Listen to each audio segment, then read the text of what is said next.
นี่คือเป็นภาพงานขาวดำบริเวณเมนมาตรฐานตำบลมาตรฐานอำเภอตะมวนี่คือค่ำคืนมื้อนี้ผู้ค้าพรคำผสมมาบริเวณมาตรฐานตำบลมาตรฐานเลยนี่คือเป็นมื้องานแรกของหลวงปู่ยะซาเพิ่นตุยมือได้มื้อนี้แหละเพิ่นตุยมื้อนี้นี่คือเป็นภาพบรรยากาศในงานขาวดำหลวงปู่ยะซามาตรฐานที่เพิ่นตุยอยู่ในมื้อแรกของงานเลยนี่ตัวนี้คือเจ้าเก๋เครื่องของเนาะเรื่องหีบลงมาใส่สังขารเพิ่นไว้ง่ายนี่เก๋มาเรียบนี่ครับเพิ่นมีผู้ค้าฟังคำประชุมมางานขาวดำบ้านนาตาลตำบลนาตาลอำเภอตะมอยอันนี้คือเป็นภาพบรรยากาศกลางคืนได้อยู่บริเวณ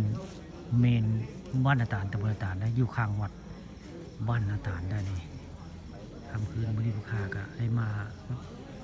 บ้านพี่เมืองน้องได้คืออันนี้คือบ้านนาตาลได้ตำบลนาตาลอำเภอตะงอยนี่บรรยากาศกลางคืนพี่น้องนี่พระเจ้าก็ตุ้มโฮมอยู่ได้นี่เพิ่นตุยมือตอนเล่เป็นค่ำได้ก็จะว่านี่คือเป็นภาพบรรยากาศในบริเวณเมนบ้านนาตาลตำบลนาตาลเลยเป็นภาพกลางคืนนะลูกค้าได้เอาภาพบรรยากาศในงานมาให้เบิ่งมาชมนี่คือเป็นภาพงานขาวดำของยาคูบ้านนาตาลเลย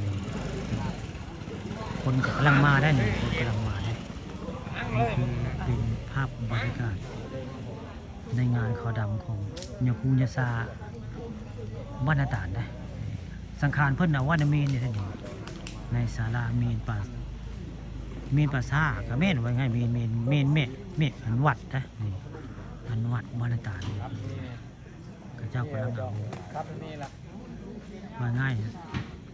สั้นหีบชันลุงมาใส่ยาคูยาซาเนี่ยบริเวณ